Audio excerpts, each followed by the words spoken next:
영어권문화 수강생 여러분, 오랜만에 실록 오랜만에 영어권문화의 성장과 발전 수업으로 만나게 되었습니다. 켈트 시대부터 유럽 대륙의 칼레 지역을 상실하게 되는 메리 1세 시대에 이르기까지의 이야기들 아직 여러분의 머리와 가슴에 머물러 있겠죠?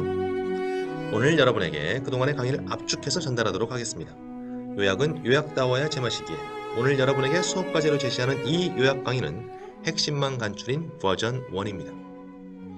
그리고 이후에 보다 구체적인 이야기들을 더해서 요약판이면서도 종합판인 조금 긴 버전 2 요약 강의를 제공하도록 하겠습니다. 자, 그러면 시작하도록 하겠습니다. 영어권문화의 성장과 발전. 선생님이 가끔 성장과 발전, 발전과 성장 이 두 표현을 왔다 갔다 했었습니다. 하지만 이제부터는 영어권문화의 성장과 발전으로 확정 짓겠습니다. 성장이 있은 후 그 성장을 토대로 발전하는 것이 논리적으로 맞겠죠? 사실상 1강부터 9강까지의 파트 1과 파트 2는 영어권문화의 성장에 해당하는 부분입니다. 그리고 이제 10강에서 시작하는 엘리자베스 여왕 시대부터는 영어권문화의 발전에 대한 이야기가 되죠. 켈트, 로만, 앵글로색슨, 대인인들의 각축전의 시대였던 파트 1, 그리고 노르만 정복 이후의 파트 2의 플랜테제넷 왕조의 시대는 프랑스의 막대한 영토를 확보하게 되면서 영국인의 무대가 브리튼 섬을 넘어 유럽 대륙으로 확장되는 시기입니다. 그리고 그 하이라이트는 100년 전쟁이죠. 플랜테제넷 왕조의 마지막에 해당하는 장미전쟁은 사실 파트 2에 들어갈 부분이긴 하지만 튜더 왕조의 시작과 연결되기에 파트 3에서 새롭게 시작했었습니다. 자, 그러면 이제부터 조금만 구체적으로 하지만 핵심적 사항들만 제시해 보도록 하겠습니다. 여러분, PPT 자료가 조금 빠르게 진행됩니다. 브리튼 역사의 시작, 켈트. 브리튼 섬에 켈트인들이 이주해 오면서 영국의 역사가 시작됩니다. 로마 이전 유럽의 지배자였던 켈트인들은 유럽 최초로 바지를 입은 민족이죠. 붉거나 금발의 따은 머리, 흰 피부에 건장한 체격이 전형적인 켈트인들의 모습입니다. 날개 달린 투구, 전차의 사용, 맥주를 마셨던 민족으로도 기억됩니다. 애니미즘적 다신교를 믿어서 드루이드라는 신앙을 갖고 있었죠. 그리고 그 신앙의 지도자들을 드루이드라고도 했어요. 아서왕 전설에 등장하는 멀린이 대표적인 드루이드입니다. 켈트의 축제 중 하나가 현대의 할로윈이 기원이 된 점 또한 켈트 문화유산 중 대표적인 것이죠. 이런 켈트인들이 브리튼 섬에 이주하여 다양한 부족들끼리 서로 아웅다웅 살아가고 있던 차에 그 당시 유럽의 최강자 로마가 브리튼을 정복하고 400여 년간 로만 브리튼의 시대가 펼쳐집니다. 브리카, 카라도크 등의 저항 세력이 있었고 브리튼 북쪽 칼레도니아에는 여전히 스코트족과 픽트족들이 로마에 대항하고 있었지만 켈트인들은 로마의 문화에 동화되어 갔습니다. 그리고 로마 문화에 동화되어 갔던 켈트인들을 브리튼인들이라고 부르게 되었죠. 하지만 게르만인들의 침입을 막기 위해 로마군은 브리튼을 철수하게 됩니다.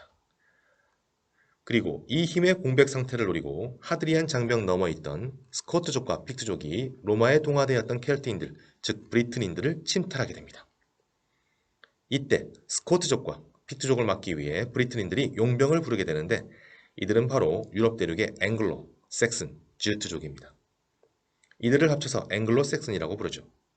앵글로 섹슨은 스코트족과 픽트족을 다시 브리튼 북쪽 칼레도니아 지역으로 쫓아내지만 브리튼 섬에 정착하고 싶어 하죠. 도움을 요청했던 브리튼인들을 서쪽 산악지대로 쫓아버리게 됩니다. 이른바 앵글로 섹슨 인베이전입니다. 이 과정에서 브리튼인들과 앵글로 섹슨인들의 수많은 전투가 벌어지게 되는데 앵글로 섹슨의 공세에 거의 당하고 있던 그 브리튼인들은 이른바 아서왕 전설을 만들었던 바돈산 전투에서 앵글로 섹슨인들의 공세를 막아나게 되어 브리튼 서쪽에서 자리를 잡게 됩니다. 앵글로 섹슨은 그 이후 브리튼의 노른자의 땅 대부분을 차지하고 7개의 왕국 시대를 맞이하게 되죠. 그러나 이 7왕국 시대는 대인족의 브리튼 침공으로 위기를 맞게 됩니다.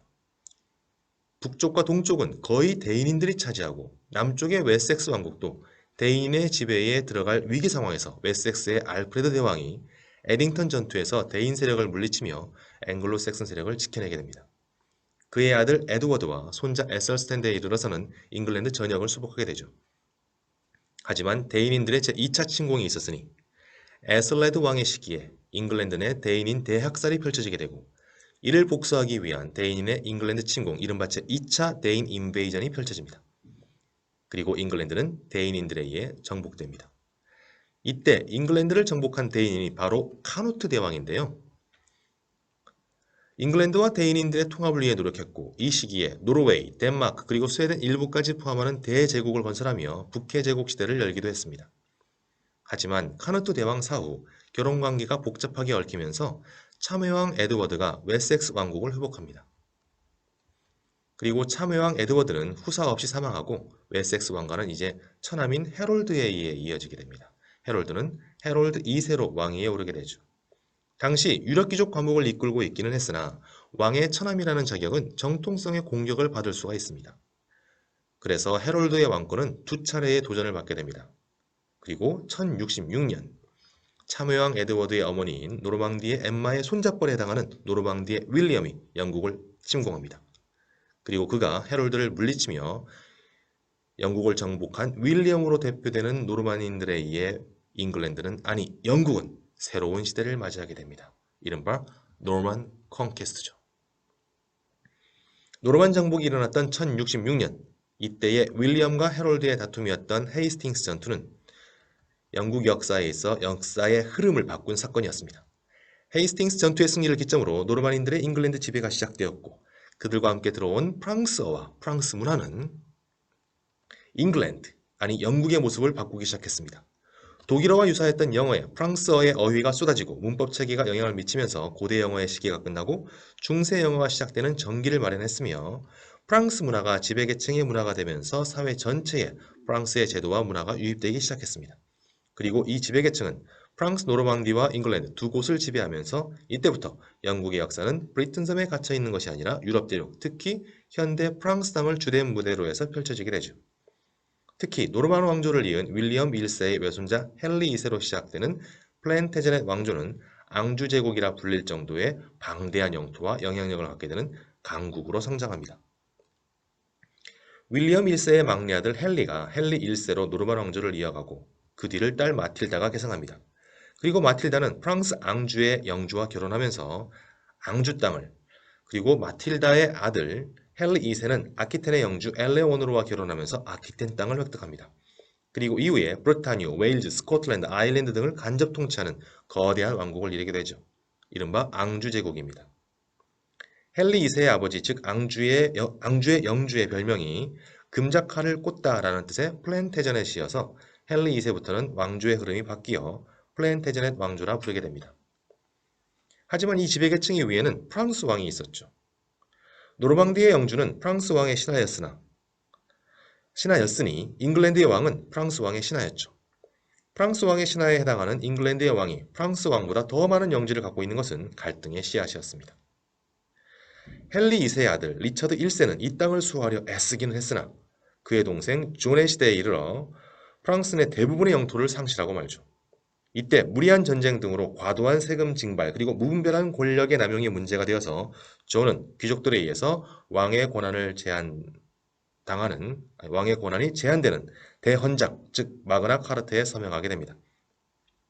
존과 존의 아들 헨리 3세 시대는 의회의 모습이 형성되면서 왕권과 의회의 권력 간의 치열한 쟁투가 펼쳐졌던 시기이기도 합니다.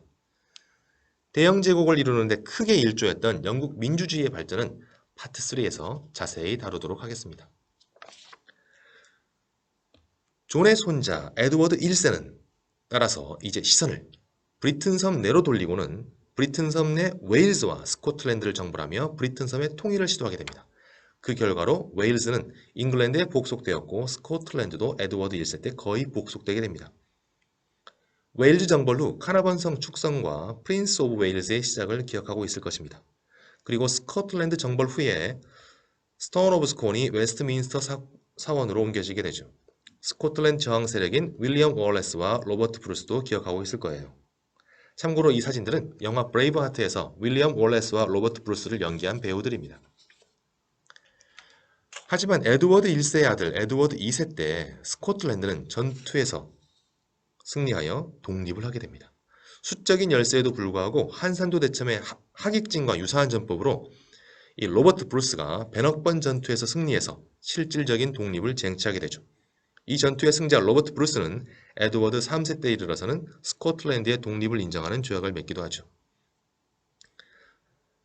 스코틀랜드를 지배하겠다는 꿈은 상실했습니다. 하지만 에드워드 3세는 시선을 유럽 대륙으로 돌립니다.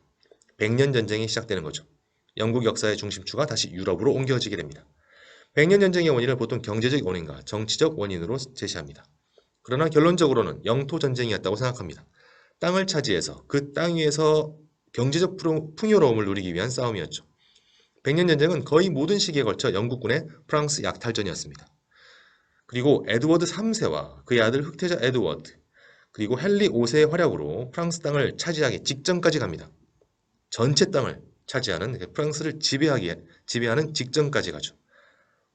흑태자 에드워드가 승리로 이끌었던 푸아티 전투에서 프랑스는 옛 잉글랜드 땅의 반환을 약속받았고 헨리 5세의 아젠쿠르 전투 이후에는 심지어 프랑스 왕위 계승권까지 약속받았습니다. 하지만 오를레앙의 성녀 잔다르크의 등장과 프랑스 내 세력간들의 갈등이 봉합되면서 백년전쟁은 프랑스의 승리로 끝나게 됩니다. 영국은 항구 도시 칼레를 제외한 프랑스 내 모든 영토를 상실하게 되죠. 그리고 이 마지막 남은 칼레 또한 메리 1세의 시대 때 에스파니아와 프랑스의 전투에 개입했다가 상실하게 됩니다. 백년전쟁을 기점으로 중세시대가 막을 내립니다. 그리고 이러한 흐름은 영국에서는 장미전쟁을 통해서 더욱 확실히 나타나게 됩니다. 약 30년간에 걸쳐 영국 왕위를 두고 두 개의 왕족 가문 간에 진행된 배신과 암투의 무력 충돌로 인해 가뜩이나 백년전쟁으로 급감한 귀족들의 수가 장미전쟁을 통해 더욱 줄어들게 되고 이는 역설적으로 그들이 다투었던 왕권을 강화시켜주는 역할을 하게 됩니다. 그래서 두 가문 간의 전쟁의 최후의 승자는 빨간 장미의 랭커스터 가문의 반개인 튜더 가문의 헨리 튜더가 되었고 헨리 튜더는 영국 역사상 가장 강력한 왕권을 행사했던 튜더 왕조의 창시자가 되었습니다. 튜더 왕조가 시작되었던 즈음 유럽에서는 종교개혁의 물결이 거세게 몰아치는 시기였습니다. 헨리 7세의 뒤를 이은 헨리 8세는 가톨릭의 수호자라는 칭호를 받을 정도로 로마 교황청의 협조적인 군주였는데 스페인의 공주 캐서린과의 이혼과 그의 시녀 앤 볼린과의 재혼이라는 과정을 통해 영국은 수장령을 선포하고 그리고 영국 국교회를 설립하게 되죠. 그래서 영국은 로마 교황청의 영향에서 벗어나게 됩니다. 그야말로 영국이 영국하는 계기를 마련하는 것이죠. 캐서린과의 이혼의 표면적 이유가 아들을 못 낳는다는 것이었습니다. 헨리 8세는 세 번째 부인에게서 아들을 낳죠. 그는 헨리 8세 사후 에드워드 6세로 왕위에 오릅니다.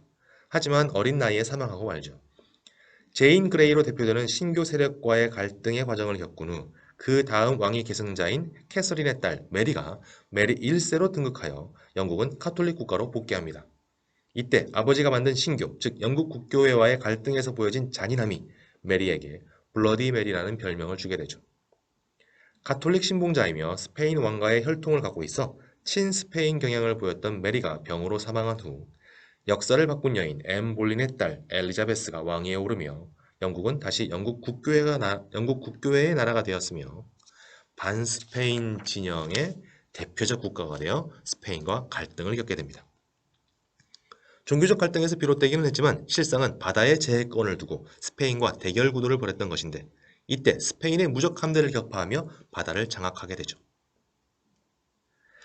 칼레를 잃고 슬픔에 잠겼던 메리 1세의 뒤를 이은 엘리자베스 여왕. 스페인과의 관계를 유지하며 가톨릭 국가를 만들어가려 했던 메리 1세를 뒤를 이은 영국 국교회의 새로운 수장 엘리자베스 여왕. 그는 영국이 나아갈 방향을 다시 유럽 대륙으로가 아니라 그 반대 방향인 대서양으로 전환하고 로마 교황청의 영향력 아래가 아니라 영국만의 독자적인 힘을 갖고자 했습니다. 종교개혁기의 격변기를 통해 종교적 정치적 동지였으나 이제는 적이 되고만 에스파니아와의 대결과 승리를 통해 바다를 장악하게 된 영국은 엘리자베스 여왕 때에 시작되었고 이제 막강한 해양 세력으로서 대영 제국의 토대를 마련하게 됩니다. 여러분, 여기까지가 1차시부터 9차시까지의 핵심 요약입니다. 이 영상에서 제시한 흐름을 이해한 후에 다음 영상에서 제시할 보다 구체적인 사항들을 좀 더 잘 연결해 보기 바랍니다. 영국이 영국으로서 자리를 잡기까지의 1차시 켈트 시대부터 9차시 장미전쟁과 종교개혁기의 영국에 이르기까지의 이야기 핵심을 마무리하며 다음 시간 버전 2로 보다 구체적인 요약 이야기를 하도록 하겠습니다. 다음 이야기는 과제 제시로서가 아니라 학습 자료로서 제시하도록 하겠습니다. 여러분 시험 기간에 부담을 주기는 싫거든요. 여러분 시험 준비도 열심히 하도록 하고 틈날 때마다 영국 문화의 한 단면들을 여러분에게 인상 깊게 다가왔던 그 영국 문화의 단면들, 영국 역사의 장면들을 마음속에 담아보고 머릿속에 담아보는 그러한 시간도 가져보기를 바라겠습니다. 여러분, 오늘도 수고 많았습니다.